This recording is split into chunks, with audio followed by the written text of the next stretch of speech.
직원은 이제 막 추첨 시작했어요. 같이 보실래요? 하며 리모컨을 들어 텔레비전 채널을 돌렸습니다.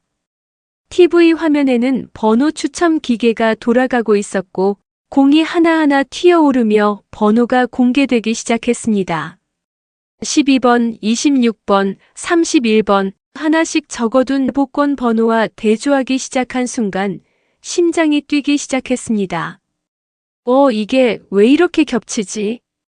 저는 손에 쥐어진 종이를 눈앞으로 당겨 확인하고 또 확인했습니다. 그때 매점 직원이 소리쳤습니다. 어머니, 이거 진짜 1등이에요. 와, 이런 일이 있네, 진짜.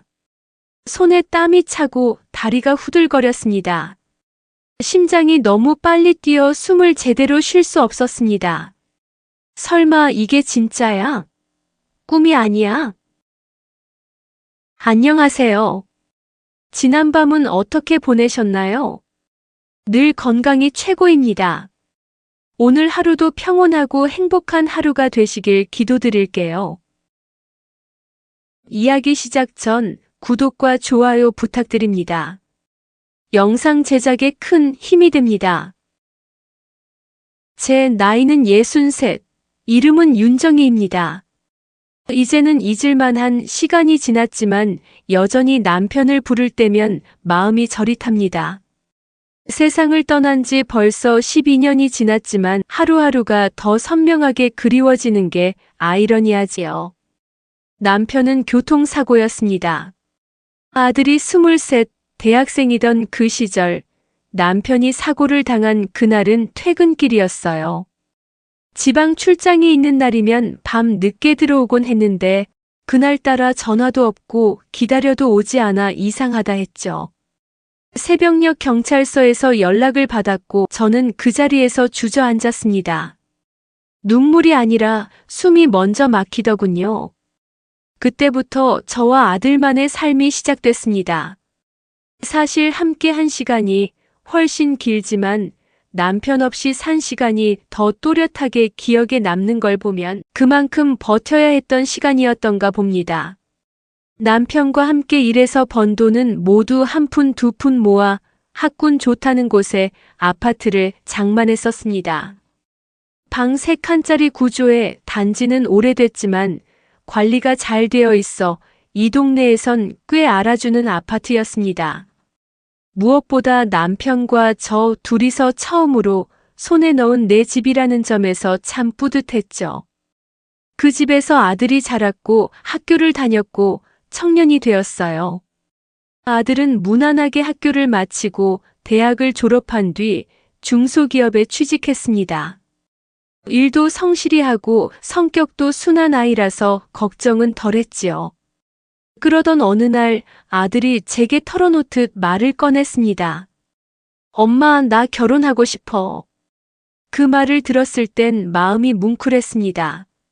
이제 내 아들도 가정을 꾸릴 만큼 어른이 되었구나. 늘 혼자 밥 먹고 집에 와도 말없이 방으로 들어가던 아이였기에 누군가를 만나고 함께하고 싶다는 말을 해준 것만으로도 고마웠습니다. 그래, 잘 됐네. 그 아가씨는 어떤 아이야? 좋은 애야. 착하고 예쁘고 나한테 잘해줘. 저는 웃었습니다. 행복해 보이는 아들의 표정이 낯설 정도였지만 부럽기도 했죠. 그렇게 아들과 며느리 될 아가씨는 몇 차례 저희 집에도 오고 식사도 함께 했습니다. 처음엔 멀쩡하고 예의 바른 아이라고 생각했습니다. 그런데 유독 집 이야기가 나올 때면 표정이 굳고 말을 아끼더군요. 요즘 집 없이 시작하는 건 힘든 것 같아요. 전세 구하기도 어렵고 결혼하려면 어느 정도 준비가 있어야겠죠. 시댁 도움 없이 시작하면 너무 힘들 것 같아요. 두 사람 벌이로는 대출금 이자 내기도 빠듯할 거예요. 그런 말들을 조심스럽게 그러나 반복적으로 꺼냈습니다. 처음엔 그냥 현실적인 걱정이겠거니 했는데 어느 날 아들이 조심스럽게 제게 말하더군요. 엄마, 나 결혼 못할 수도 있을 것 같아. 무슨 일 있어? 이 집 말인데 혹시 내 앞으로 해줄 수 있어? 저는 숨이 막혔습니다. 여긴 남편과 저 둘이 벌어 마련한 집이고 남편이 죽기 전날에도 현관문을 열며 우리 집이 최고야 하고 웃던 곳인데 그 집을 아들의 이름으로 바꿔달라니 순간 말문이 막혔습니다. 지영이가 집 없는 남자랑은 결혼 못하겠다고 했어. 결혼하려면 최소한 내 이름으로 된 집은 있어야 한다고. 미안해 엄마, 나도 어쩔 수가 없어. 저는 며칠을 고민했습니다. 밤에 혼자 집안을 걷다가 거실벽에 걸린 남편 사진을 보며 묻기도 했습니다. 당신이라면 어땠을까? 우리 아들 그냥 놔둘 수 있었을까? 결국 저는 도장을 꺼내 들었습니다. 그래, 대신 잘 살아라. 이 집이 너희한텐 시작이 될 거야. 그렇게 우리 집은 아들 명의로 넘어갔습니다. 며느리는 이후 말수가 많아졌습니다. 의사 정리도 주도적으로 하고 인테리어며 가전제품도 손수 고르더군요. 결혼식이 끝나고 그 집으로 신혼살림을 시작한 아들 부부는 더 이상 엄마 집이 아니라 우리 집이라 말했습니다. 며느리는 제게 말했습니다. 어머님, 집이 있어서 참 다행이에요. 요즘 같은 세상에 이런 집장만 하기도 힘들잖아요. 그 말이 왜 그렇게 서운했는지 모릅니다. 어머님 덕분이에요라는 말 한마디가 없어서였을까요? 아니면 그 집이 원래부터 자기 집이었던 것처럼 말하는 말투 때문이었을까요? 저는 그 집에서 빠져나왔고 보증금 8천만 원짜리 반지하 전세집으로 이사했습니다. 햇빛이 잘 들지 않았고 창문을 열면 곰팡이 냄새가 올라왔지만 그래도 내 인생, 내 선택이라 여겼습니다. 의사한 첫날 저는 작은 가스레인지에 물을 올리고 라면 하나를 꺼내 끓였습니다. 집안엔 가구도 제대로 놓이지 않았고 조명은 어두웠지만 혼자서 숟가락을 들고 앉아 있자니 내가 어쩌다 이렇게 되었나 싶은 생각이 들었습니다. 그 집은 분명히 제가 마련한 집이었습니다. 남편과 함께 웃고 울고 아들이 뛰놀던 우리 셋의 기억이 고스란히 남아있는 곳이었지요. 하지만 이젠 그 집에 제자리는 없었습니다. 처음 몇 달은 아들 부부가 가끔 연락을 해왔습니다. 엄마, 주말에 시간 되세요? 다 같이 밥 한 끼 해요. 그럴 때마다 저는 짐짓 아무렇지 않은 척하며 작은 반찬통 몇 개를 싸들고 아들네 집으로 향했습니다. 현관문을 열면 느껴지는 공기부터 낯설었습니다. 거실엔 커다란 텔레비전이 걸려 있었고 주방엔 제가 알지 못하는 물건들이 가득했습니다. 제 눈엔 낯선 인테리어와 조명들이 내가 살던 집을 점점 낯설게 만들고 있었지요. 엄마, 여기 앉으세요. 어머님, 저희가 요리했어요. 맛보세요. 며느리는 깍듯했습니다. 하지만 어딘가 모르게 거리감이 느껴졌습니다. 접시에 음식을 덜어주는 손길은 친절했지만 말투나 표정은 늘 선을 긋는 듯 했습니다. 어머님은 요즘 괜찮으세요? 불편한 거 있으시면 언제든 말씀하시고요. 하지만 그 언제든은 단 한 번도 먼저 다가오지 않았고 그저 말뿐이라는 걸 시간이 지나며 알게 되었습니다. 그렇게 몇 달이 지나고 어느새 1년이 넘었을 무렵부터는 연락이 뚝 끊겼습니다. 제가 먼저 연락을 하면 아들은 바쁘다는 말만 했고 며느리는 요즘 아이 때문에 정신이 없다는 핑계를 댔습니다. 결혼 초기엔 집 해줘서 고맙다며 자주 연락도 하고 종종 식사도 함께 했지만 시간이 지나며 이젠 당연한 듯 태도를 보이며 사이가 소원해졌습니다. 그때부터 저는 더 이상 먼저 연락하지 않았습니다. 내가 무슨 구질구질한 사람도 아니고 아들만 잘 살면 되었다 생각했으니까요. 그리고 어느 날 동네 마트에서 장을 보던 중 낯익은 얼굴을 마주쳤습니다. 아들의 고등학교 동창 어머니였습니다. 어머, 오랜만이에요. 잘 지내세요? 아드님, 요즘 집에 손님이 자주 오던데요. 며느리 친구들도 자주 보이고 며느리가 정말 센스 있게 집 꾸며놨더라고요. 아파트 리모델링도 했던데요. 살던 집을 아들 주시고 이사 가셨다면서요? 그 말에 저는 웃으며 고개를 끄덕였지만 마음속엔 묵직한 무엇이 내려앉았습니다. 내가 내준 집, 내가 물려준 공간, 남편과 내가 살아온 인생의 작은 성과 같은 그 집을 아들에게 내어준 걸 뒤늦게야 실감하게 되었습니다. 그저 내 아들 잘 되라고 한 결정이 이렇게 내 마음을 씁쓸하게 만들 줄 몰랐습니다. 아들의 말이 자꾸 귓가에 맴돌았습니다. 엄마, 집 없으면 결혼 못할 것 같아요. 지영이가 집 없는 남자랑은 안 된다고 하더라고요. 그땐 왜 그 말을 그렇게 쉽게 받아들였을까요? 그때라도 그런 사람이면 다시 생각해봐라고 한마디만 했어도 결과는 달라졌을까요? 그 선택이 제 삶의 전환점이 될 줄은 그땐 정말 몰랐습니다. 어느 날은 반지하 방창 밖으로 비가 들이치던 날이었습니다. 장마철이었죠. 창문 틈 사이로 스며든 빗물은 벽을 타고 흘렀고 장판 밑으로 스며들어 축축한 냄새를 풍기기 시작했습니다. 그날 저는 걸레로 빗물을 닦아내며 남편이 살아있었다면 이 꼴은 안 봤을 텐데 하며 혼잣말을 중얼거렸습니다. 하지만 말한다고 뭐가 바뀌겠습니까? 그 집을 넘긴 것도 반지하를 선택한 것도 결국 제 결정이었습니다. 무엇보다 제 스스로를 위로했던 건 그래도 아들이 좋은 사람 만나서 잘 사니 다행이다 라는 생각이었습니다. 그 한마디가 제 외로움과 불편을 버티게 했습니다. 그 말 하나 붙잡고 이삿짐을 옮기고 곰팡이 벽지를 닦고 장판 사이사이에 신문지를 깔며 버텼습니다. 그런데 어느 날 장 보러 나온 김에 버스를 타고 지나가던 길에서 우연히 아들이 사는 아파트 단지를 스쳐 지나갔습니다. 햇살이 잘 드는 널찍한 단지 안에서 유모차를 밀고 나오는 엄마들과 강아지를 산책시키는 사람들, 그리고 그 사이에 보인 낯익은 옷차림의 며느리였습니다. 며느리는 또래 엄마들 틈에서 웃으며 이야기하고 있었습니다. 저는 버스 창 너머로 그 모습을 잠깐 바라보다가 고개를 돌렸습니다. 그 순간 이젠 나의 집이 아니라는 걸 한 번 더 실감하게 됐습니다. 이젠 나에겐 찾아올 일 없는 하루였고 돌아갈 수 없는 장소였습니다. 아들은 이제 그 집에 저를 초대하지 않았습니다. 며느리는 그 집에 저의 흔적을 남기고 싶어 하지 않았습니다. 그날 밤 반지하 방바닥에 앉아 전기장판을 켜고 오래된 찜질팩을 어깨에 올려놨습니다. 몸이 괜찮은 날은 없었습니다. 무릎은 쑤시고 허리는 자주 결렸습니다. 하루 종일 말 한마디 안 하는 날도 많았고 창문 너머로 들리는 이웃 소리에도 괜히 마음이 헛헛해질 때가 많았습니다.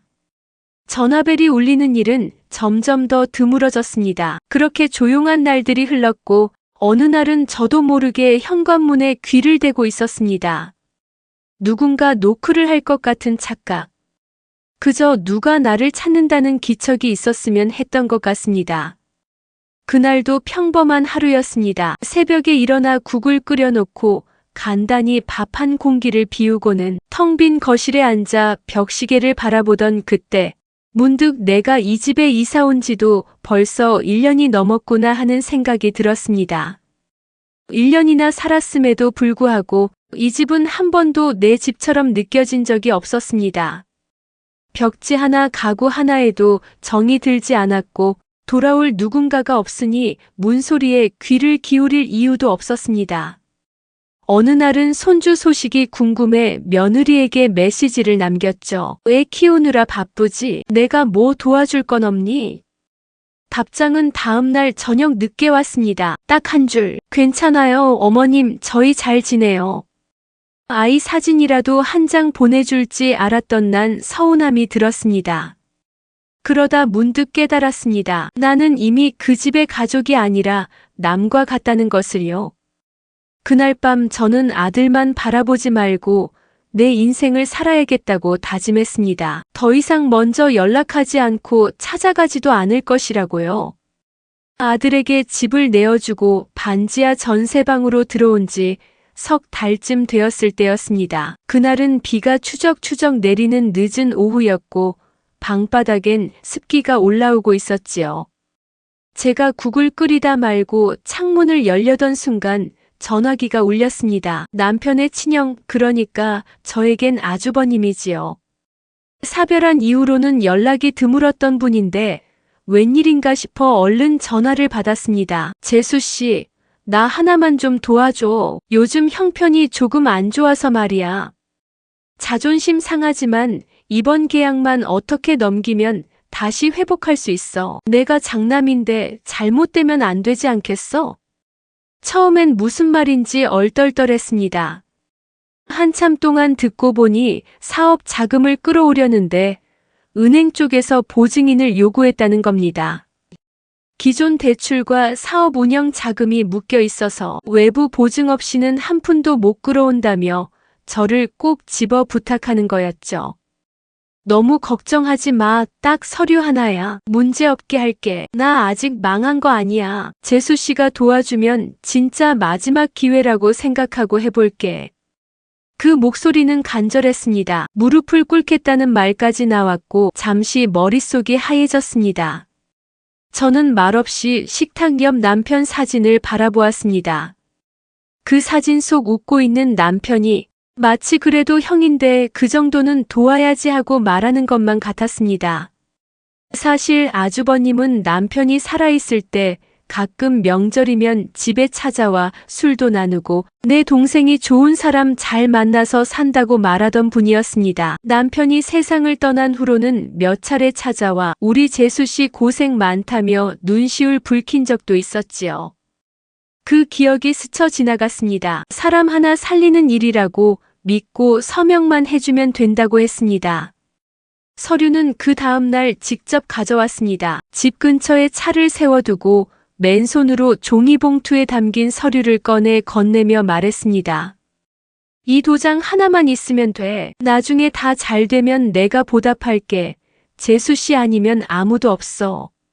망설였지만 결국 저는 도장을 꺼내 들었습니다. 서류 구석에 빨간 인주가 번졌고 제 이름 옆에 둥그렇게 그 도장이 찍히는 순간 속으로 생각했습니다.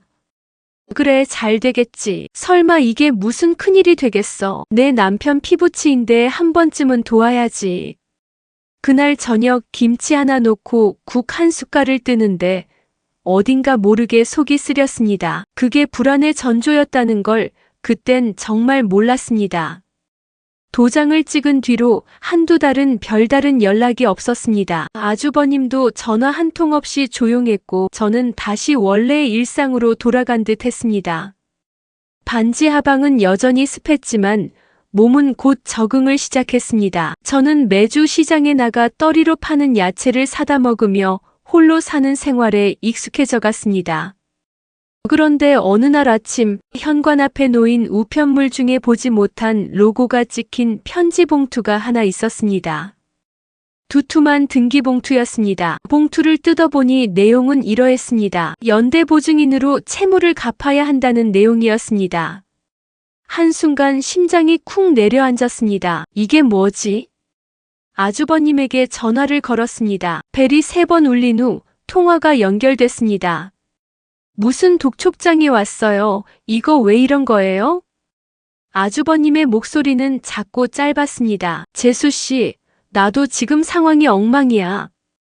근데 걱정하지 마. 그냥 형식적인 거야. 법적 절차 전에 보내는 거니까 너무 놀라지 말고 그냥 무시해. 무시하라고요? 그 말을 듣고도 가슴이 뛰는 걸 멈출 수 없었습니다. 한 달 뒤 또 다른 우편물이 도착했습니다. 이번엔 등기가 아니라 그냥 우편함에 꽂혀 있었습니다.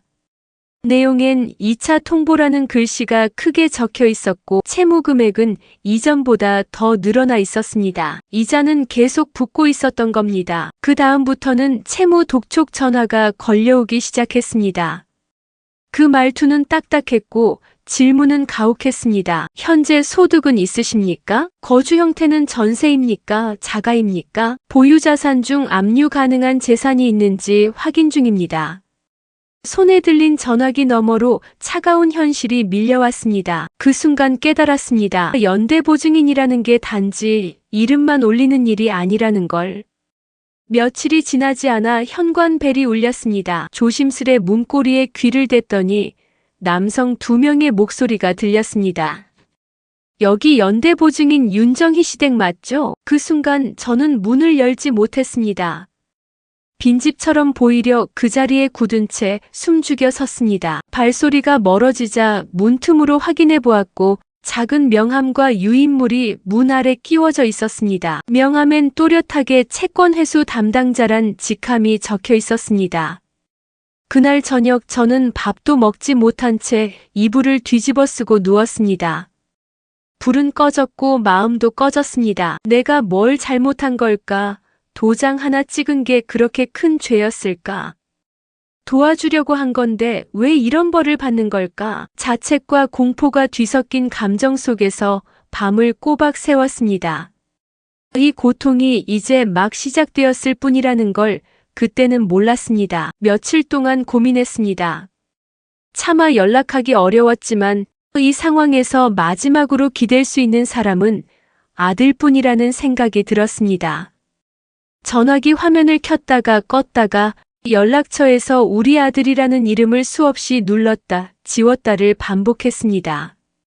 그러다 어느 날 오후 혼자 반찬을 하다가 깻잎절임에 간장을 넘치게 붓고서야 결국 전화를 걸었습니다. 얘야, 엄마야, 지금 통화 괜찮니? 엄마. 무슨 일이야? 아들의 목소리는 평소와 다르지 않았습니다. 그 평범함이 오히려 더 서러웠습니다. 아무렇지 않게 받아주는 그 한마디에 울컥하는 감정을 삼키며 말했습니다.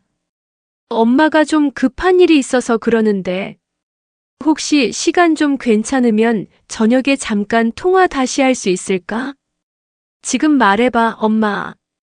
저는 조심스럽게 말을 꺼냈습니다. 큰아버지 사업 보증 서준 거 기억하지? 그게 일이 좀 커졌어. 지금 채권자들이 집까지 찾아오고 은행에서 이자 얘기도 나오고 엄마가 좀 겁이 나서 그래. 그 순간 아들의 반응은 잠시 멈칫했고 곧 이어 멀리서 며느리의 목소리가 들려왔습니다.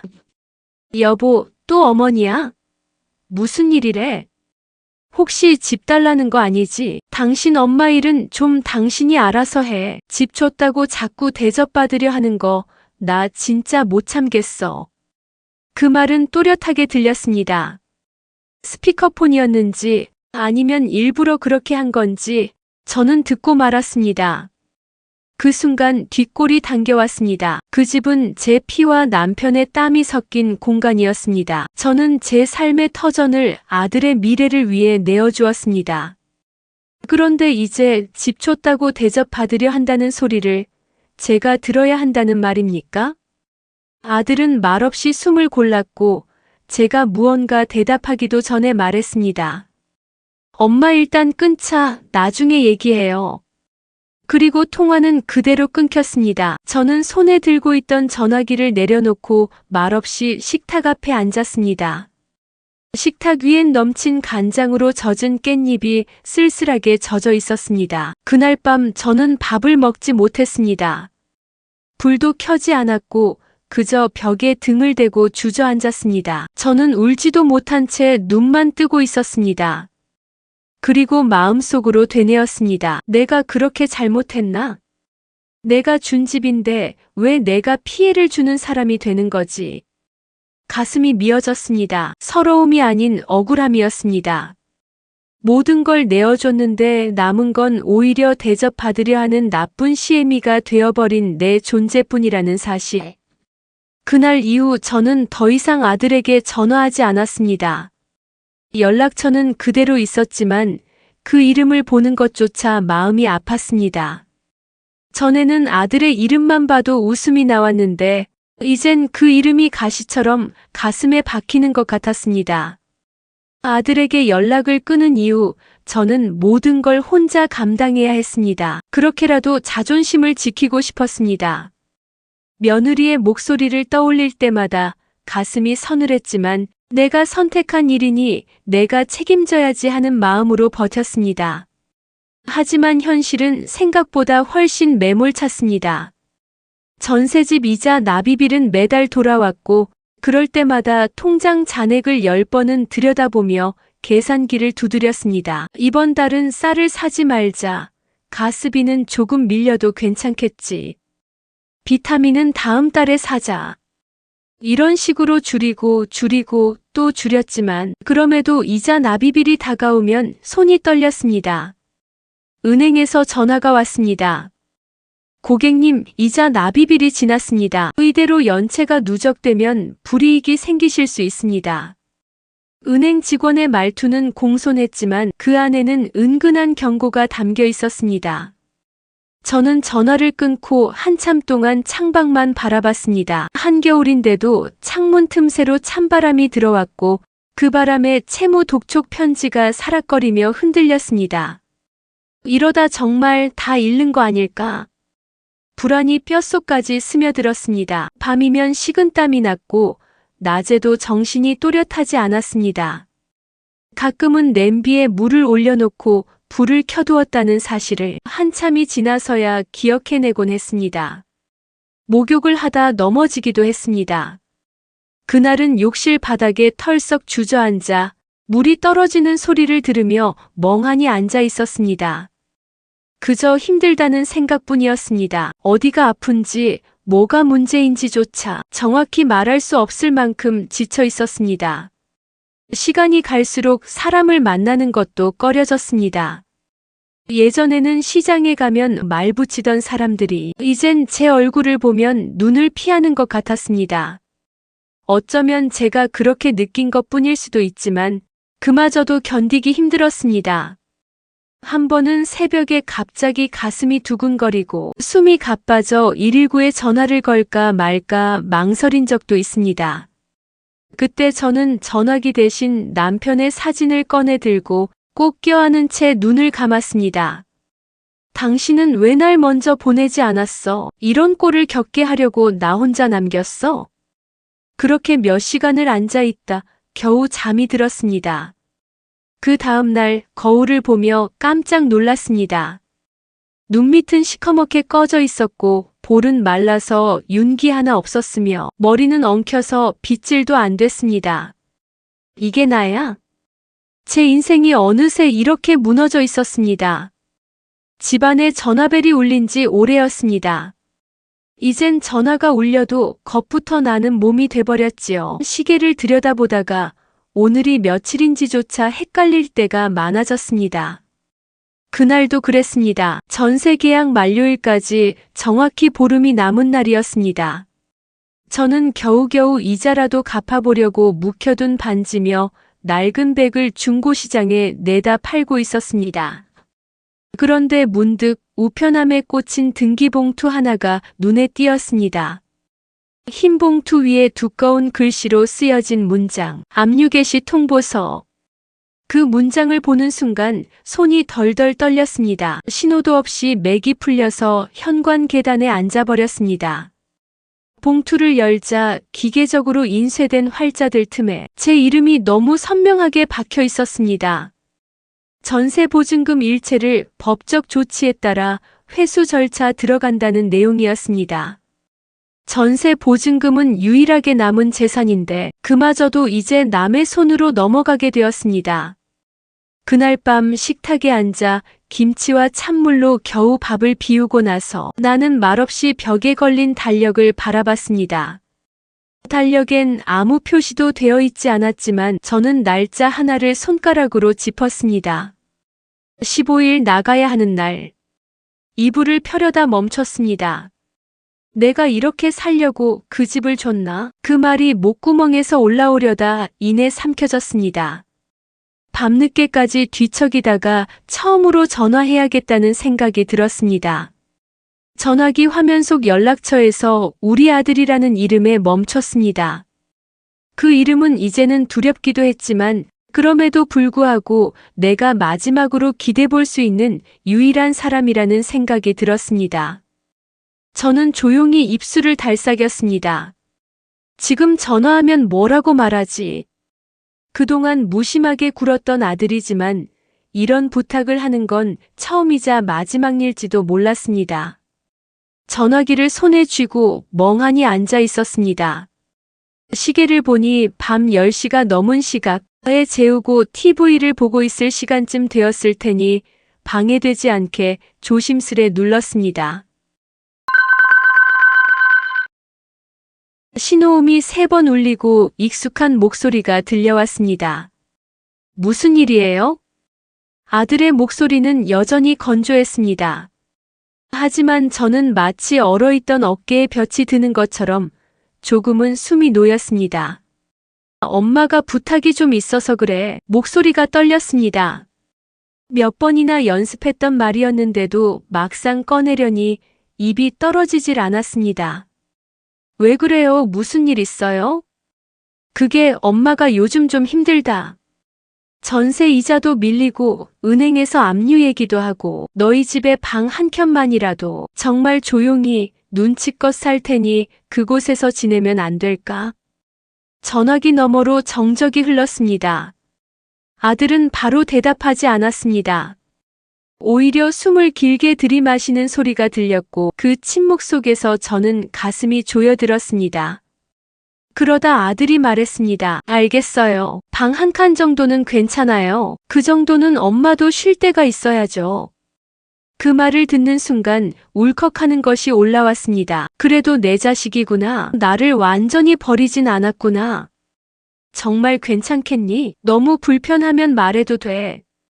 엄마가 괜히 짐 되는 것 같아서. 아니요, 엄마, 지내실 곳 마련할 때까지는 괜찮아요. 내일 정리하고 연락드릴게요. 저는 다급히 끊기 전에 말했습니다. 고맙다, 얘야. 정말 고맙다. 전화를 끊고 나서 손에 든 핸드폰을 그대로 가슴에 안았습니다. 그래도 아들이었습니다. 한 번쯤은 뒤돌아봐주는 사람이었습니다. 그날 밤은 오랜만에 불을 끄지 않고 잤습니다. 이불을 덮고 누워 천장을 바라보다가 저도 모르게 혼잣말이 새어나왔습니다. 내가 방 하나 얻는 것도 이렇게 어려운 인생이 됐구나. 눈물이 그렁그렁 맺혔지만 이상하게도 마음 한켠은 모처럼 따뜻했습니다. 겨울 바람이 불고 있었지만 그날 밤은 창문 사이로도 찬 기운이 덜 스며드는 듯 했습니다. 다음 날이 밝자마자 저는 평소보다 일찍 일어났습니다. 기분 좋은 긴장감이 들었습니다. 기대라고 하기도 민망할 만큼 조심스러운 마음이었지만 그래도 오랜만에 무언가를 준비해야 한다는 생각이 제 몸을 조금은 바쁘게 움직이게 했습니다. 이불을 정리하고 작은 가방 하나를 꺼냈습니다. 변변한 옷도 없었지만 정갈하게 개어 담고 남편 사진이 담긴 작은 상자를 보자기로 곱게 싸서 한켠에 뒀습니다. 나랑 같이 가야지, 당신도. 시계를 보며 아들의 전화를 기다렸습니다. 오전이 지나고 점심때가 가까워져도 전화는 오지 않았습니다. 그제야 저는 조심스럽게 먼저 걸어보기로 했습니다. 신호음이 한참 울리고 나서 아들이 받았습니다. 여보세요. 목소리 톤이 어제와는 달랐습니다. 무겁고 망설임이 가득한 톤. 그 조심스러움 속에 저는 이미 무슨 말이 올지 예감할 수 있었습니다. 무슨 일 있니? 억지로라도 밝게 물었습니다. 기대는 이미 마음속에서 조금씩 내려앉고 있었으니까요. 그게 엄마. 어제는 괜찮을 거라고 생각했는데 어젯밤에 그 얘기를 했거든요. 근데 지영이가 조금 불편해해서. 지영이가. 그 이름 하나로 이미 상황은 결정난 것이나 다름없었습니다. 애도 있고 엄마가 불편하신 건 아는데 당장 방 하나 내드릴 여유가 없다고 해서. 엄마, 미안해요. 진짜로 미안해요. 그 말이 끝났을 때 저는 아무 말도 하지 못했습니다. 목구멍에서 올라온 숨이 그 말과 함께 꽉 막혀버린 듯 했습니다. 그 순간 저는 내 몸이 아니라 돌덩이 하나가 되어버린 것 같은 기분이 들었습니다. 손에 쥔 전화기를 귀에서 천천히 떼어내 탁자 위에 놓았습니다. 그리고 가만히 앉아 있었습니다. 몇 분이 지났는지도 몰랐습니다. 창밖에 햇살이 가득 들어왔지만 방 안은 어두웠습니다. 빛이 들지 않아서가 아니라 제 눈이, 마음이, 모든 감각이 빛을 거부하고 있었기 때문이었겠지요. 이불 위엔 어제 싸두었던 가방이 그대로 놓여 있었습니다. 그 안에는 접어넣은 몇 벌의 옷과 아무것도 담기지 않은 기대만이 무겁게 눌어 있었습니다. 그날 저는 그 가방을 다시 열지도 않았습니다. 심장이 아팠습니다. 가슴께가 욱신거리고 숨을 들이쉬는 것조차 고통스러웠습니다. 그 고통은 단지 살 집이 없어졌기 때문이 아니었습니다. 아들의 마음속에 내가 이미 불편한 존재로 자리 잡았다는 걸 알았기 때문입니다. 그토록 아끼고 키운 아이였는데 그 아이에게 방 하나를 내달라는 말이 이렇게 무거운 짐이 될 줄은 몰랐습니다. 전화를 끊고 나서 며칠이 지났습니다. 전세 계약 만료일까지는 이제 나흘이 채 남지 않았습니다. 짐을 쌀까 말까 가방을 다시 열었다 닫기를 반복하며 방 안을 서성이던 저에게 법원 서류 한 통이 도착했습니다. 전세보증금 압류 결정 통보서. 그 문구는 너무도 간결했지만 제 인생의 마지막 줄을 긋는 도장 같았습니다. 이젠 더 이상 미룰 수 없다는 걸 깨달았습니다. 그날 저는 가방을 정리하기 시작했습니다. 생각보다 오래 걸리지 않았습니다. 버릴 것은 이미 버렸고 가져갈 것은 손에 들 수 있는 정도뿐이었습니다. 남편의 사진 한 장, 결혼 반지, 약봉지, 그리고 계절 지난 외투 하나? 겨울이니까 이건 챙겨야지. 옷장 안쪽에서 오래된 목도리도 꺼내 접었습니다. 남편이 살아있었을 땐 제가 감기 걸릴까봐 출근길마다 목도리를 감아주곤 했지요. 그 사람 손길이 생각나 잠시 눈을 감았습니다. 그리고 마지막으로 화장실에 들어가 거울을 봤습니다. 얼굴은 수척했고 눈밑은 어두웠으며 머리는 희끗희끗해졌습니다. 그래도 이 얼굴이 내가 살아온 세월이지. 작은 미소 하나 지어보려다 입꼬리가 떨렸습니다. 집을 나서기 전 문 앞에 잠시 서 있었습니다. 벽에 걸린 달력은 아직도 15일의 동그라미가 쳐져 있었습니다. 저는 조용히 그 칸을 손끝으로 문질렀습니다. 그리고 조용히 신발을 신었습니다. 문을 열었을 때 겨울바람이 차갑게 얼굴을 쓸고 지나갔습니다. 마치 너 왜 아직 안 나갔냐는 듯한 바람이었습니다. 작은 캐리어 하나와 보자기, 그리고 크로스백 하나를 메고 저는 천천히 집 밖을 나섰습니다. 발소리는 가볍지 않았습니다. 아니, 바닥이 제 발을 무겁게 끌어당기는 듯 했습니다. 가방 손잡이를 고쳐 잡고 버스 정류장 쪽으로 발을 옮겼습니다. 어디로 가는지는 정하지 않았습니다. 그냥 이 도시 어디쯤 하루만 앉아 있을 수 있는 자리가 있다면 그것으로 충분하다는 생각뿐이었습니다. 저는 그렇게 아들의 집 문턱에서조차 거절당한 채 여행 가방과 몇 가지 짐만 가지고 나왔습니다.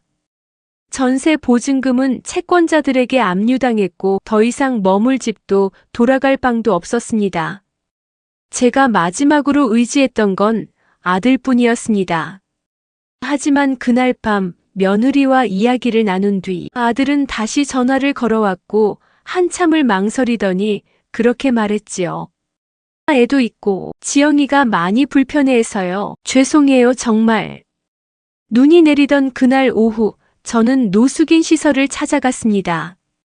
임시 주거비 등이 지원된다는 말에 안도했지만 신청자가 많아 기다려야 한다고 말했습니다. 담담하게 안내하는 직원의 말에 저는 그저 예 하고 대답했습니다. 주어진 시간이 그리 많지 않다는 것을 알고 있었기에 구청 사회복지과를 찾아가 보고 자활센터에 연락해 상담 일정을 잡아봤습니다. 하지만 현실은 냉담했습니다. 전입신고를 하셔야 혜택이 가능하십니다. 해당 연령대는 기초생활수급자 심사에 시간이 꽤 걸려요. 고정된 거주지가 없으셔서 일자리 알선도 어렵습니다. 하루하루가 버티는 시간이 되었고 결국 저는 거리 위로 내몰렸습니다. 어디로 가야 할지 몰랐습니다.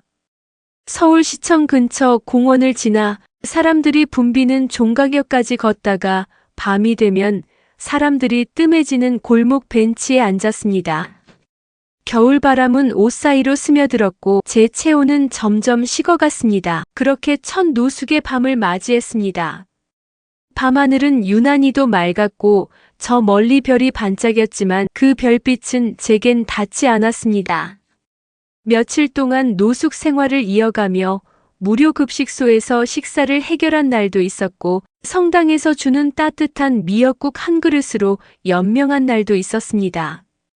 휴대폰은 요금 연체로 정지된 지 오래였고 은행 계좌도 압류된 상태라 그 무엇 하나 하지 못하는 상태였습니다. 정말 누군가가 저를 찾는다고 해도 저는 어디에도 없을 사람이 되어버린 셈이었습니다.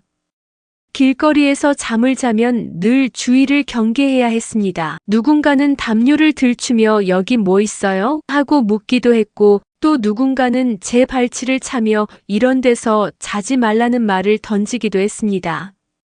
그럴 때마다 저는 제 존재가 폐기물 같은 건 아닐까 싶었습니다. 그렇게 한 달이 지나도록 저는 거리 위에서 부유했습니다.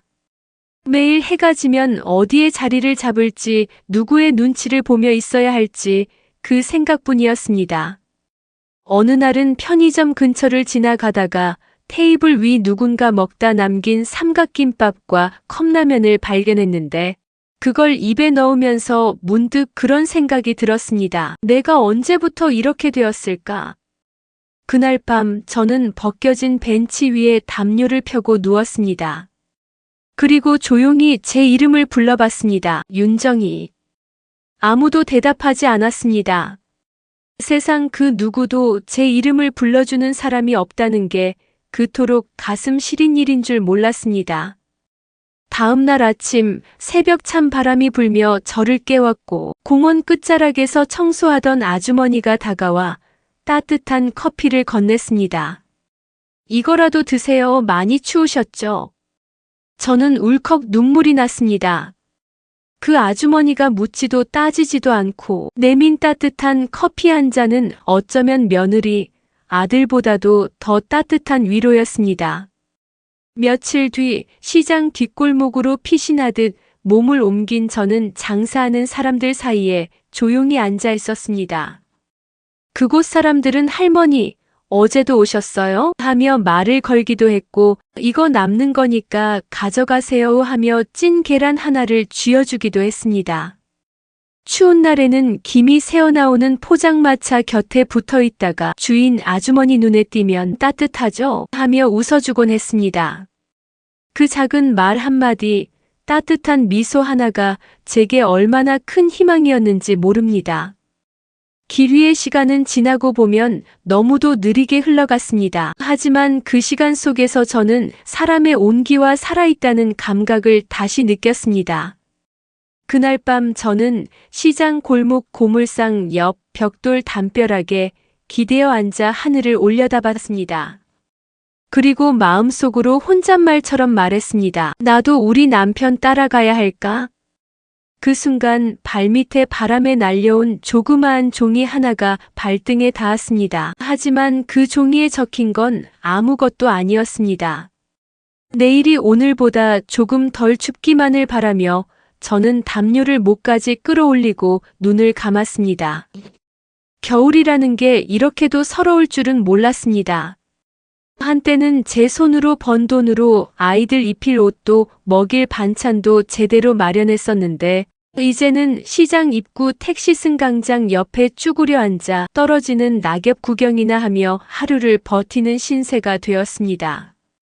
지나가는 택시 기사들은 제가 뭐라도 요구할까 아예 눈을 안 마주치고 오가는 사람들도 저를 흘깃 보기만 하고 금세 시선을 돌려버리더군요. 그날도 여느 때처럼 배고픔을 잊어보려고 담요에 몸을 파묻고 있었어요. 그런데 이상하게도 발끝에 뭔가가 걸리는 느낌이 들더라고요. 살펴보니 낡은 가죽 지갑 하나가 툭 하고 떨어져 있었습니다. 지갑 속엔 신분증 하나, 카드 2장, 그리고 현금 다발이 들어 있었죠. 어쩐지 가슴이 벌렁대더군요. 그 많은 돈을 보고 아무도 모르겠지 싶은 생각이 아주 잠깐 스쳐 지나갔습니다. 하지만 이내 고개를 저었습니다. 이 나이에 내가 내 손으로 내 양심을 어기면 그건 정말 마지막이겠다 싶더라고요. 그래서 그대로 들고 근처 지구대로 향했습니다. 담당 경찰관이 지갑을 넘겨받고는 제게 물었습니다. 혹시 연락처 남기실래요? 살해하실 수도 있고요. 하지만 저는 고개를 저었습니다. 아닙니다. 그냥 원래 주인에게 돌아갔으면 해서 가져온 겁니다. 그렇게 말하고는 조용히 문을 나섰죠. 며칠이 지났습니다. 거리의 하루하루는 여전히 춥고 배고팠습니다. 급식소에서 주는 밥 한 끼가 얼마나 고마운지 옛날 같으면 손도 대지 않았을 음식을 두 손으로 받아드는 제 모습이 낯설기도 했죠. 그날은 좀 더 추운 날이었어요. 눈이 펑펑 내리고 발끝은 이미 얼어붙은 지 오래였죠. 무료 급식소 줄에서 떨고 있는데 누군가 제 앞에 섰습니다. 그때 지구대에서 본 젊은 경찰이었어요. 할머니, 혹시 지갑 주운 적 있으세요? 예, 그런데요. 며칠 전 관할 지구대에 지갑 하나 접수하셨죠? 그 지갑 주인이 애타게 찾고 있어요. 그 사람이 할머니 꼭 뵙고 싶어 하세요. 저는 놀란 눈으로 경찰을 바라봤습니다. 설마 그 사람이 일부러 저를 찾아다니는 건 아닐 테고. 왜요? 무슨 문제라도 생겼습니까? 저는 지갑에 일절 손대지 않고 가져다 준 거예요. 그러자 젊은 경찰이 웃으며 말했습니다. 아니요, 오히려 감사 인사를 드리고 싶다고 해서요. 연락처를 안 남기셔서 못 찾던 와중에 제가 할머니 얼굴을 기억하는지라 지구대로 모셔가려 합니다. 지구대에 도착하자 얼마 지나지 않아 한 중년 남성이 숨을 헐떡이며 문을 열고 들어왔습니다. 양복 윗도리를 제대로 여밀 새도 없이 안으로 달려온 그는 저를 보자마자 큰 절을 올렸어요. 정말 감사합니다. 이 지갑은 제 딸아이가 생일 선물로 준 건데 잃어버린 날부터 밥도 제대로 못 먹고 있었습니다. 어떻게 감사 인사를 해야 할지. 저는 손사래를 쳤습니다. 아닙니다. 뭐라도 바라고 그런 건 아니고요. 그냥 당연한 일을 했을 뿐입니다. 그런데 그 순간 제 뱃속에서 꾸르륵 하는 소리가 났습니다. 순간 어찌나 민망하던지 얼굴이 화끈 달아올랐습니다. 그분은 제 눈치를 보더니 조용히 말하더군요. 그럼 식사라도 하시죠. 이거 제 작은 정성입니다. 그러고는 조심스레 봉투 하나를 제게 내밀었습니다. 저는 그걸 사양했습니다. 정말 괜찮습니다. 그냥 지갑만 잘 돌려드렸으면 됐습니다. 어르신, 너무 부담 갖지 마세요. 그저 따뜻한 밥 한 끼 값이에요. 저희 어머니 같으셔서 그래요. 그 말에 괜히 눈물이 나더군요. 오랜만에 누군가 저를 사람 대하듯 해준 느낌이랄까요. 결국 저는 봉투를 받아들고 천천히 지구대를 나섰습니다. 온기가 마음속에서부터 퍼져나가는 것 같았어요. 그리고 길을 걷다 보니 국밥집이 보였습니다. 유리창 너머로 김이 모락모락 나는 뚝배기들이 눈에 들어왔습니다. 몸도 마음도 지쳐있던 제게 그것은 참을 수 없는 유혹이었죠. 가게 안으로 들어가 앉고 따뜻한 국밥 하나를 시켰습니다. 국밥이 나오기 전 저는 봉투를 슬그머니 열어봤습니다. 순간 손이 멈췄습니다. 그 안엔 현금이 100만 원. 하나, 둘, 셋, 5만 원짜리가 20장. 평생 누군가에게 이렇게 큰 돈을 받아본 건 처음이었습니다. 너무 놀라 손이 떨렸고 숨조차 제대로 쉴 수 없었어요. 하지만 곧 마음을 다잡았습니다. 한 푼도 허투루 쓰지 말자. 그렇게 다짐하며 국밥을 받아들었고 눈물인지 땀인지 모를 그것이 볼을 타고 뚝뚝 흘러내렸습니다. 국밥 한 술을 뜰 때마다 목구멍이 따끔했습니다. 그냥 따뜻해서 그런 줄 알았는데 먹을수록 목이 메고 자꾸 눈물이 떨어졌습니다. 이 한 그릇이 뭐라고, 이게 뭐라고 얼어붙은 속이 풀리는 것 같았고 그동안 쌓이고 쌓였던 울분이 국밥 김처럼 올라와 사라지는 듯했죠. 숟가락질을 멈추고 잠시 눈을 감았습니다. 아들 얼굴이 떠올랐습니다. 며느리 눈치 보며 제 부탁도 무시했던 그 아들 말입니다. 애도 있고 지영이가 불편해해서 그 말은 마치 제 존재가 남 같다는 말처럼 들렸어요. 하지만 그 아픔도 그 배신감도 지금 이 따뜻한 국밥 앞에서는 잠시 내려놓을 수 있었습니다.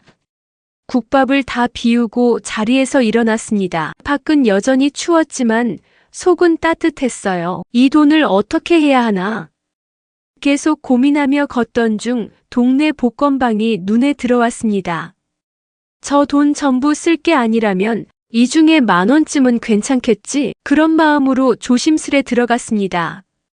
젊은 여주인이 반갑게 인사했어요. 어서 오세요. 로또 사실 거예요? 네, 10,000원어치요. 5,000원짜리 지폐 2장을 건넸습니다. 여주인이 번호를 자동으로 뽑아주는 걸 보며 혹시라도 당첨되면 그땐 방 하나 얻을 수 있을까? 그렇게 어리석고도 간절한 꿈을 꿔봤습니다. 복권을 받고 밖으로 나오니 눈발이 조금씩 흩날리고 있었습니다. 저는 담요를 꼭 여며 가슴을 덮고 가장 가까운 쉼터 방향으로 걸음을 옮겼습니다. 그날 밤 다시 공원 벤치에 앉아 손에 쥔 복권 종이를 지그시 바라봤습니다. 복권 한 장에 기대야 하는 인생이라니 참 서글프기도 하고 그래도 희망이 남아있다는 사실에 조금 안도도 됐습니다. 그래, 어차피 잃을 것도 없는데 뭐. 혼잣말을 뱉으며 다시 담요 속에 몸을 웅크렸습니다. 배는 부르고 마음은 먹먹하고 눈은 하늘을 바라보며 천천히 감겼습니다. 밤은 여전히 길었고 새벽 바람은 살을 애듯 차가웠지만 그날은 참 오랜만에 꿈을 꿨습니다. 아무도 저를 버리지 않던 시절, 아들이 제 무릎에 기대 잠들던 시절의 꿈을요. 며칠이 흘렀습니다. 하루하루 겨우 버티며 길바닥을 전전하던 저는 그날따라 어쩐지 몸이 으슬으슬 떨렸습니다. 이러다 얼어 죽겠다는 생각이 들어 어떻게든 몸 좀 녹이고 싶어 들어간 곳이 찜질방이었습니다. 지갑에 든 돈을 계산하며 하루 묵어도 괜찮을까 망설였지만 그래도 오랜만에 길바닥 아닌 공간에서 잠을 자고 싶었습니다. 찜질방 옷을 받아들고 들어가 대충 몸을 씻고 따뜻한 황토방에 들어가 몸을 눕혔습니다. 그렇게 눈을 붙인 것도 잠깐 늦은 저녁쯤 일어나 매점에 들렀을 때였습니다. 그곳에서 일하는 젊은 남자 직원에게 무심코 물었습니다. 저기 혹시 이번 주 로또 번호 나왔어요? 문득 며칠 전 지구대에서 나와 국밥을 먹고 나서 그냥 재미 삼아 샀던 복권이 떠올랐거든요. 직원은 이제 막 추첨 시작했어요. 같이 보실래요? 하며 리모컨을 들어 텔레비전 채널을 돌렸습니다. TV 화면에는 번호 추첨 기계가 돌아가고 있었고 공이 하나하나 튀어오르며 번호가 공개되기 시작했습니다. 12번, 26번, 31번 하나씩 적어둔 복권 번호와 대조하기 시작한 순간 심장이 뛰기 시작했습니다.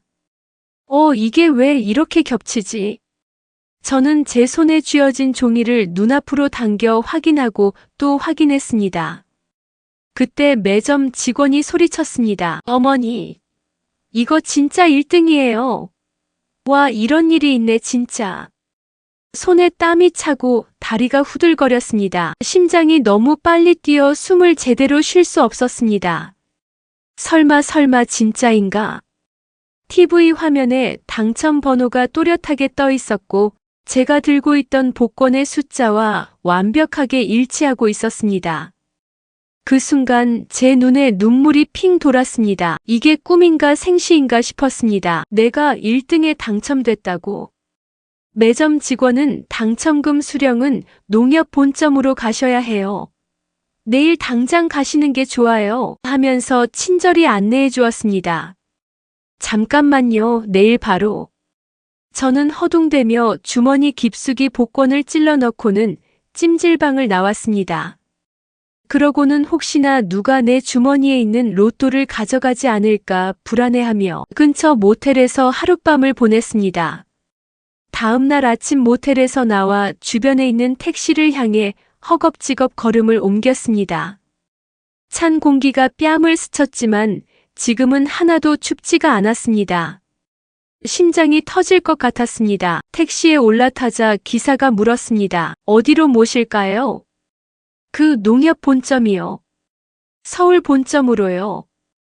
입이 떨려서 말도 제대로 안 나왔습니다.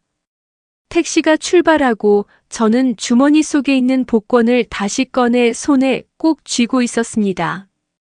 혹시라도 바람에 날아가진 않을까, 누가 낚아채진 않을까 한시도 눈을 떼지 못했습니다.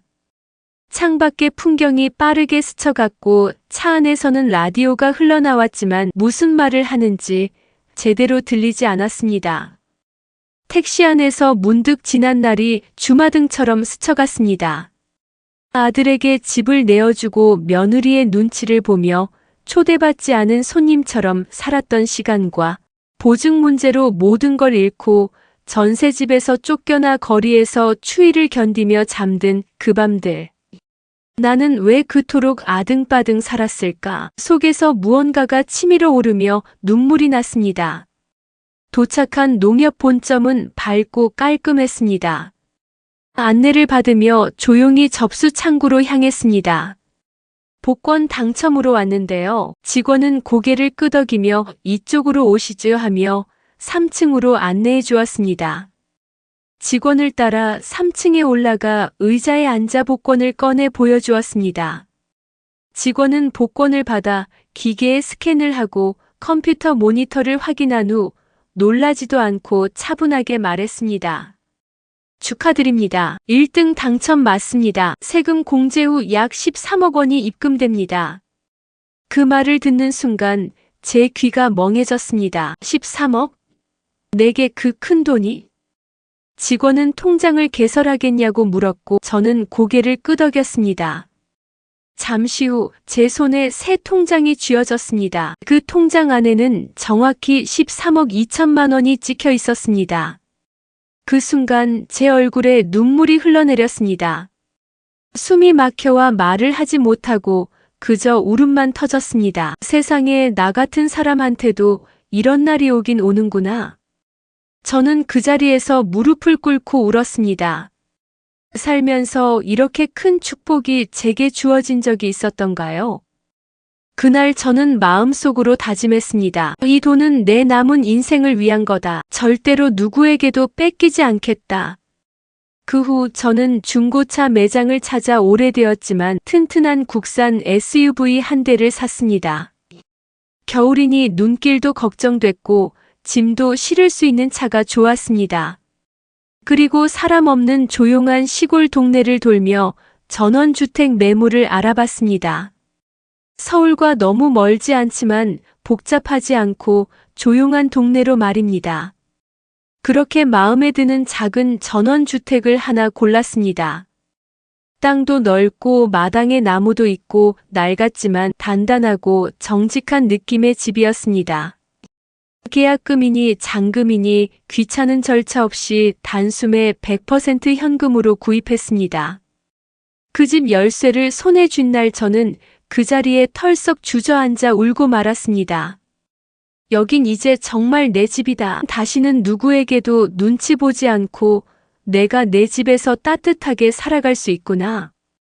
이제 남은 인생은 내 몸과 마음을 돌보며 천천히 살아가도 되겠다는 안도감이 가슴 깊은 곳에서부터 올라왔습니다. 새로운 집으로 이사한 날, 하늘은 맑고 바람은 잔잔했습니다.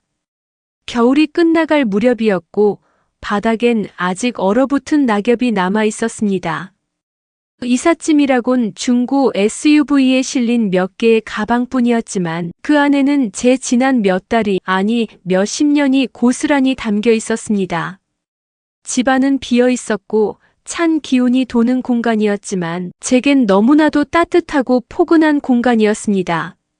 냉장고와 가스레인지를 새로 들이고 가장 먼저 한 일은 전기장판을 깐 다음 그 위에 조용히 몸을 눕히는 것이었습니다. 천장을 올려다보며 이제야 내가 숨을 쉬는구나 싶었습니다. 다음 날 근처 마트에서 생필품과 식재료를 조금 사왔습니다. 장바구니에 묵직하게 채워진 물건들을 집으로 가져오는 길에 이웃 아주머니 한 분이 다가와 말을 걸었습니다. 새로 이사 오셨나 봐요? 저는 조심스럽게 고개를 끄덕였습니다. 예, 며칠 전에 왔어요. 어쩐지 모르는 차가 서 있더라니. 혼자 사시나 봐요? 네, 혼자 지내요. 그냥 조용히 살고 싶어서요.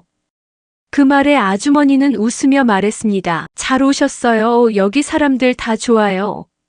시끄럽지도 않고 혼자 지내기엔 딱이에요. 그 한마디가 얼마나 따뜻하게 느껴졌는지 모릅니다. 서울에서의 차가운 말들과 눈빛을 생각하면 그 한마디가 눈물나게 고마웠습니다. 며칠이 흐르고 집 앞 텃밭에 마른 잎들을 정리하고 있던 날, 옆집에서 할머니 한 분이 김치 몇 포기와 반찬을 들고 오셨습니다. 혼자 지내신다면서요. 저녁에 김치전이라도 부쳐 드세요. 두 손으로 음식을 받으며 저는 고개를 숙였습니다. 고맙습니다. 정말 고맙습니다. 그리고 그날 밤 김치전을 구워 따뜻한 밥과 함께 먹으며 그동안 제가 먹었던 어느 고급 음식보다 훨씬 더 따뜻한 밥상을 받는 기분이었습니다. 조금씩 일상을 회복해 나가면서 집안을 정리하고 마당 한쪽에 작은 화분을 놓고 나무에 물을 주기 시작했습니다. 누가 보면 별거 아니라고 생각할지 모르지만 저에겐 그것이 삶을 되찾는 과정이었습니다. 하루는 아침에 라디오를 들으며 따뜻한 보리차를 마시고 있다가 방 암벽에 걸린 달력을 바라보았습니다. 벌써 석 달이 지났네. 길거리를 떠돌며 눈에 덮이고 바람에 몰리던 그날들에서 이제는 아침마다 일어나 따뜻한 차를 마시고 마당을 쓸며 햇살을 맞는 시간이 생겼습니다. 정말 살아있는 느낌이야. 속으로 그렇게 말했습니다. 그러던 어느 날 저는 차를 몰고 읍내로 나갔습니다. 오래된 중고 책방을 찾기 위해서였습니다. 책방 안에 들어서자 종이 냄새와 낡은 책의 향기가 묻어나는 공간이었습니다. 무슨 책 찾으세요? 점원은 젊은 여성이었고 저는 웃으며 말했습니다. 그냥 오래된 소설책 있나 둘러보려고요. 손에 잡히는 대로 몇 권의 책을 골랐고 그중 하나는 젊은 시절에 남편과 함께 보던 책이었습니다. 이 책 남편이 생전에 좋아했는데 혼잣말을 하자 점원이 묻습니다. 남편분이 책을 좋아하셨나 봐요? 저는 고개를 끄덕이며 말했습니다. 책을 읽다가 웃을 때 그 사람 눈가에 생기던 주름이 아직도 기억나는걸요. 그렇게 책을 몇 권 산 후 근처 카페에 들어가 조용히 책장을 넘기며 시간을 보냈습니다. 삶이란 게 이토록 사소한 것만으로도 충분히 따뜻해질 수 있다는 걸 그때 새삼 느꼈습니다. 저녁이 되어 돌아오는 길 차 안에서 라디오 DJ가 이런 말을 했습니다. 누구에게도 보이지 않던 당신의 고된 하루, 오늘 하루만큼은 제가 다 안아드릴게요. 수고했어요, 당신. 그 말을 듣는 순간 운전대를 잡은 손이 떨리고 가슴 한켠에서부터 눈물이 차올랐습니다. 그래, 수고했어, 수고했다, 나야. 집에 도착하니 달빛이 고요히 마당을 비추고 있었습니다. 차 문을 닫고 집 앞에 서서 고요한 시골의 밤 공기를 들이마셨습니다. 그리고 속으로 말했습니다. 이제야 다시 사람처럼 사는구나. 새벽 안개가 아직 마당 위를 맴도는 이른 시각 나는 조용히 커피잔을 들고 툇마루에 앉았습니다. 멀리서 들리는 닭 울음소리와 나뭇가지에 맺힌 물방울이 툭툭 떨어지는 소리가 마음을 정리해줍니다. 나는 이제야 겨우 나를 살고 있었습니다. 조용히 중얼이고 나면 커피 향이 더 깊게 스며듭니다. 한때 거리를 떠돌고 추위에 떨며 찜질방에서 잠을 청하던 그 나날들이 이 고요 속에선 꿈만 같았습니다. 당첨금 수령 후 바로 이곳으로 내려왔고 사람들 없는 한적한 마을에서 작고 단정한 전원주택을 마련했지요. 흙 묻은 마당도 삐걱대는 대문도 나에겐 그 어떤 것보다 귀했습니다. 어르신, 국거리용 양지살 좀 드려요? 시장 안 고기 가게에서 던져주는 정겨운 말에 나도 어느새 익숙한 미소로 대꾸하게 됐습니다. 조금만 주세요. 혼자 먹는 거라 많이는 필요 없어요. 처음 이 동네 시장에 왔을 땐 사람들의 시선이 낯설었습니다. 서울서 온 할머니, 혼자 사는 사람, 뭐 그런 수군거림이 조금은 있었지요. 하지만 시간이 지나고 같은 자리에서 두세 번 마주하다 보니 인사도 먼저 건네주고 어쩌다 보면 덤도 얹어주며 다음에도 또 와요 하더라고요. 옆집에 사는 김불래 할머니는 김장을 담그며 내게도 한 통 나눠주셨습니다. 혼자 사는 분한텐 이게 제일 힘들지요. 그 한마디에 나는 눈물이 날 뻔했습니다. 혼자 사는 게 어느샌가 당연해져 있었지만 누군가가 그런 내 삶을 헤아려 준다는 건 참 따뜻한 일이더군요. 텃밭을 손보는 일은 요즘 내 하루의 큰 낙입니다. 고추, 상추, 쪽파. 밭을 메고 물을 주고 삽을 들며 흙냄새를 맡는 일상이 그 어느 때보다 생동감 있게 느껴집니다. 팔에 땀이 맺히고 이마에 햇살이 뜨겁게 내려앉아도 나는 지금이 좋습니다. 마당에서 빨래를 널며 하늘을 올려다보면 저 멀리서 꾀꼬리 소리가 들립니다. 잔잔한 하늘 아래 바람이 햇살을 따라 흔들립니다. 보건소에도 정기적으로 들르고 있습니다. 처음 갔을 때와 다르게 혈압도 피로 수치도 좋아졌습니다. 의사 선생님이 어르신은 연세보다 훨씬 건강하신 편이에요. 이렇게 꾸준히 관리하면 100세는 거뜬하겠네요. 하고 웃으며 말합니다. 그럴 때마다 나는 혼잣말처럼 대답합니다. 그저 하루하루 살 수 있는 게 감사한 일이죠. 마을 회관에서 여는 작은 잔치에도 가끔 나가봅니다. 무대 앞에 나가서 어울리기보단 뒤편에 조용히 앉아 박수를 치고 웃음을 따라하는 정도. 하지만 그것만으로도 괜찮습니다. 주변 사람들의 웃음과 떠드는 소리 속에서 나는 살아있다는 걸 다시 느끼니까요. 하지만 평화는 그렇게 오래 가지 않았습니다. 어느 날 시장통에서 이상한 얘기를 들었습니다. 어르신, 복권 당첨됐다면서요? 우와, 진짜 대단하셔요. 어느 가게 아주머니가 반쯤 장난조로 웃으며 말했습니다. 나는 깜짝 놀랐지만 바로 티를 내지 않고 웃어넘겼습니다. 아이고, 무슨 그런 말씀을, 별일 아니에요. 하지만 속은 콩닥거렸습니다. 그날 저녁 마을 이장님도 말끝에 슬쩍 그런 얘기를 꺼냈습니다. 요즘 시내에서 어르신 얘기 나오던데요. 복 터졌다고들 하더라고요.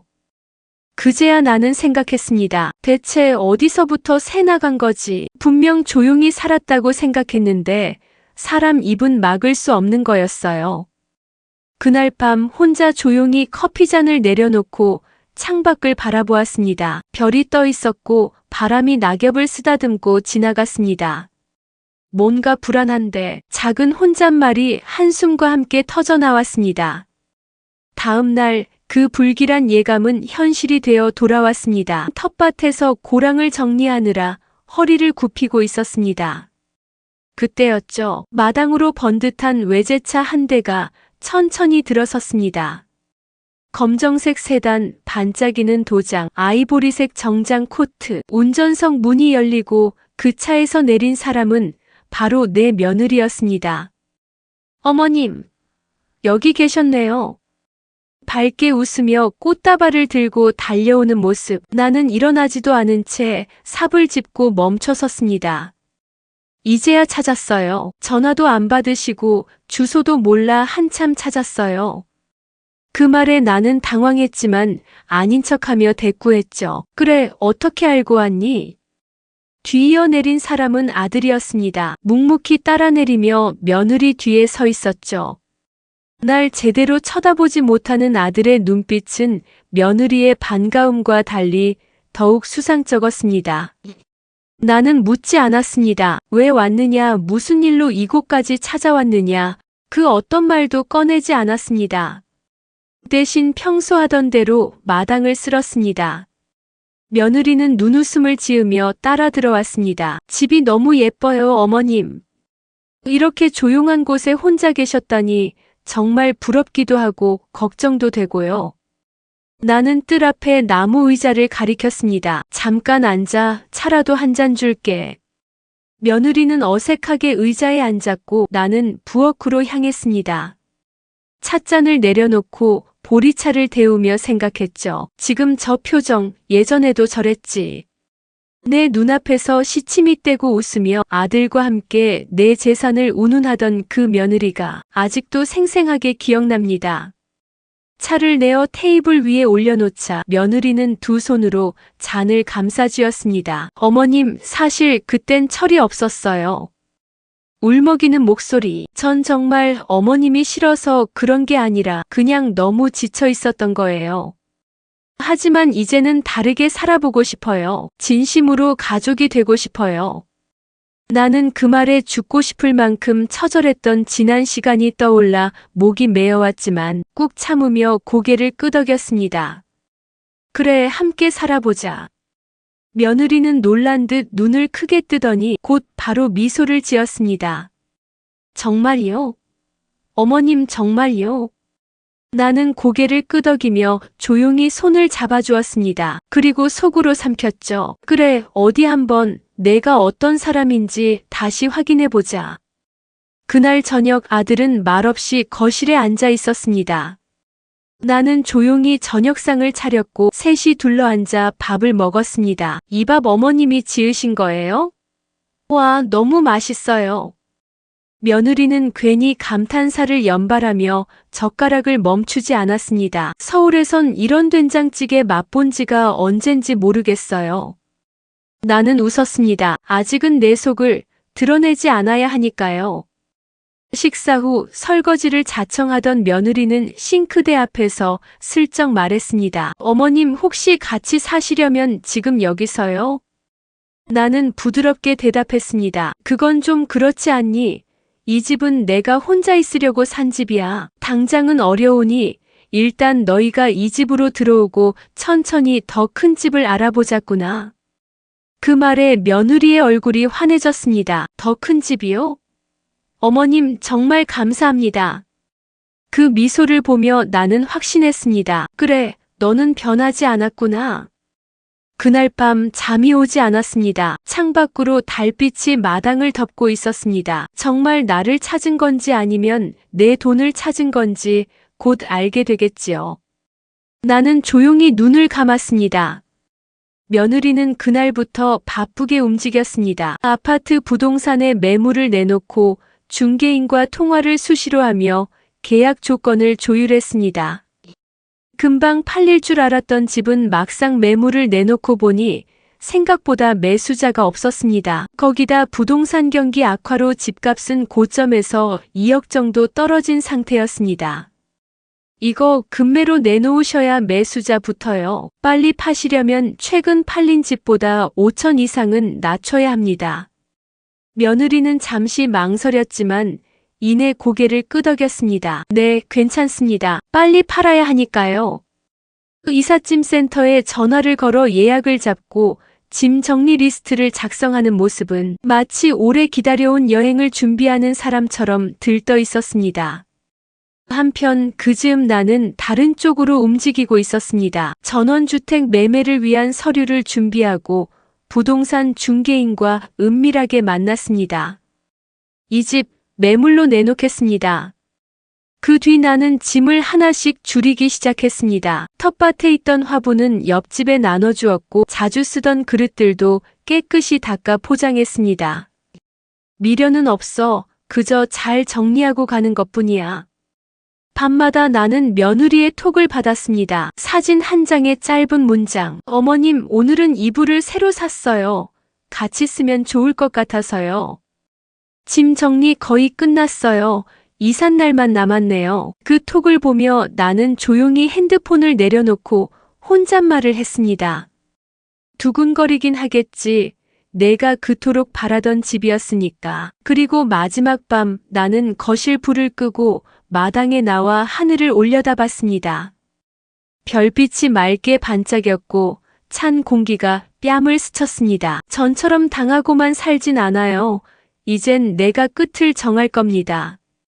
며느리와 아들은 아파트 정리를 마친 뒤 이삿짐 센터에서 지정한 날짜를 손꼽아 기다리고 있었습니다. 짐은 다 싸놨고 손주는 친정에 맡겼다고 했습니다. 그날 밤 며느리는 나에게 전화를 걸었습니다. 어머님, 내일 오전 10시에 도착할 것 같아요. 너무 일찍일까봐 걱정되네요. 나는 평온한 목소리로 대답했습니다. 그래, 내일 봐. 아침엔 좀 추울 테니 따뜻하게 입고 와. 그 짧은 통화가 끝난 후 나는 천천히 이불을 개며 독백하듯 말했습니다. 그 집에 가봐야 나는 없을 텐데 어디 한번 집 없는 삶을 살아봐라. 전원주택은 이미 계약이 성사됐습니다. 등기 이전도 마쳤고 새로 이사 온 사람들은 마당에 그네를 설치하고 정원을 다시 꾸몄다고 합니다. 나는 집을 떠난 뒤 경기도 외곽의 작은 마을에 단층짜리 주택을 얻어 새롭게 정착했습니다. 빨간 지붕에 흰 벽이 있는 집, 방 2칸과 작은 마당, 그리고 텃밭 한 뼘. 휴대폰 번호도 바꿨습니다. 이 동네 처음 오셨어요? 예, 혼자 살려고요. 조용한 데가 좋아서요. 마을 할머니는 이 동네에 혼자 이사 오는 여자 별로 없는데 하며 의아해했지만 곧 익숙한 웃음으로 말끝을 덮었습니다. 요즘 세상에 다 혼자 살지 뭘 그래요. 나는 새로 산 호미를 들고 텃밭으로 향했습니다. 무랑 배추 씨앗을 뿌리고 하루 2번 물을 줬습니다. 마당 옆 옹기종기 심어둔 고추는 벌써 싹이 나 있었습니다. 오전이면 동네에 복실이가 와서 꼬리를 흔들었고 오후엔 마을버스가 천천히 골목을 지나갔습니다.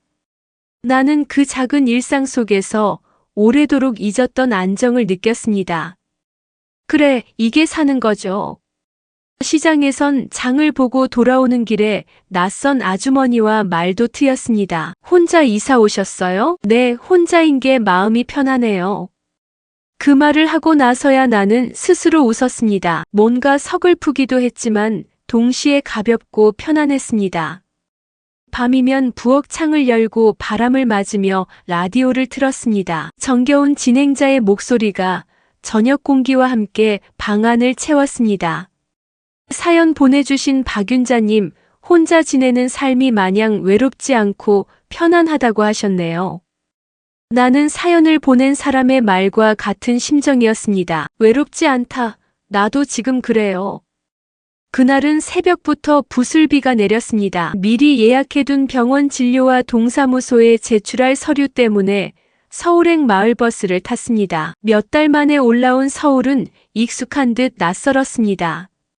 오전 진료를 마친 뒤 서류 복사를 위해 관공서 근처 인쇄소로 향하던 길이었습니다. 횡단보도 앞에서 신호를 기다리던 어머니 앞에 낯익은 얼굴이 스쳐 지나갔습니다. 어머, 윤희 씨 아니세요? 세상에, 여기서 다 뵙네요. 고개를 돌리니 수십 년 전부터 알고 지내던 지인이 활짝 웃으며 손을 흔들고 있었습니다. 반가움에 서로 두 손을 꼭 잡았습니다. 아유, 세월이 정말 빠르네요. 어떻게 지내셨어요? 뭐 그냥 조용히 살아요. 지금은 다른 동네에 있습니다. 지인은 한참을 웃으며 근처 찻집으로 나를 이끌었습니다. 따뜻한 유자차를 시켜놓고는 서로의 안부를 주고받다 조심스럽게 물었습니다. 근데 혹시 아드님이랑 연 끊으셨어요? 듣자 하니 연락이 안 된다고 하던데요. 아드님네 지금 좀 심각하다네요. 순간 나는 손끝이 차가워지는 걸 느꼈습니다. 그게 무슨... 아이고, 죄송해요. 제가 할 말은 아닌데. 짧게 말하자면 아드님과 며느님 둘이 지금 이혼 소송 중이라던데 알고 계셨어요? 내가 도통 모르는 표정을 하자 지인은 조심스레 말을 이었습니다. 서로 유책 배우자라며 위자료 놓고 싸운대요. 그 며느리는 매일같이 이혼하자고 난리래요. 아드님은 그냥 지친 눈빛이고요. 나는 가만히 유자차를 들었다 놓았댔습니다. 지인의 목소리가 귀 안에서 메아리 쳤습니다. 아드님 많이 힘들어 보인대요. 원래 살던 집도 금매로 팔고 이사 가려다가 뭐가 꼬였는지 전셋집 알아본다고 하더라고요. 요즘 대출도 안 나와서 전셋집 구하기도 힘들 텐데 며느리는 작은 집으로 이사 간다고 매일 싸우다 가출까지 했다네요. 아이고 내가 주책이네. 나도 건너 들은 거라서 아는 건 이게 다예요. 보니까 아드님네 소식 모르는 듯한데 내가 괜히 말했나 싶네요. 창밖에 빗줄기가 점점 굵어지고 있었습니다. 나는 창문 너머 회색 하늘을 오래도록 바라보았습니다. 찻집을 나서며 나는 한참을 말없이 걸었습니다. 비는 잦아들었지만 마음속엔 묵직한 먹구름이 맴돌았습니다. 이혼 소송이라니. 가방끈을 다시 어깨에 올리며 나는 고개를 숙였습니다. 순간 머릿속에 아들의 얼굴이 떠올랐습니다. 아들은 내가 가장 힘들 때 단 한 번도 들어오라고 말하지 않았습니다. 지금 내가 걔를 걱정할 처지인가? 나는 자신에게 묻고 또 물었습니다. 복수라고 한 행동이 아들을 거기까지 내몬 것 같아 마음 한켠에선 미안함이 들끓었습니다. 하지만 이내 쫓겨나듯 집을 나온 그날 밤 공원 벤치에서 불던 바람이 머릿속을 스쳤습니다. 내 아들은 거리낌 없이 엄마를 버렸습니다. 지나가는 사람들 시선을 애써 피하며 편의점에서 누가 남긴 삼각김밥 하나로 끼니를 때우던 날이 떠올랐습니다. 나는 그 처절하게 버티던 그때 혈연을 끄는 아들을 다신 내 품 안에 들이지 않겠다고 다짐했습니다. 아들이 다시 날 찾아왔을 때 무릎 꿇고 빌며 지난 날을 반성이라도 했으면 이렇게까지 하지 않았을 겁니다. 나는 길거리에서 보낸 수많은 밤에 아들과 며느리를 잘라내기로 다짐했습니다. 그러니 지금 이 조금의 미안한 마음도 버릴 겁니다. 이제 난 남은 여생, 나 스스로 지키며 잘 살아갈 겁니다. 오늘 이야기가 마음에 드셨다면 구독과 좋아요, 알림 설정 부탁드립니다. 여러분들의 응원과 댓글이 정말 큰 힘이 됩니다.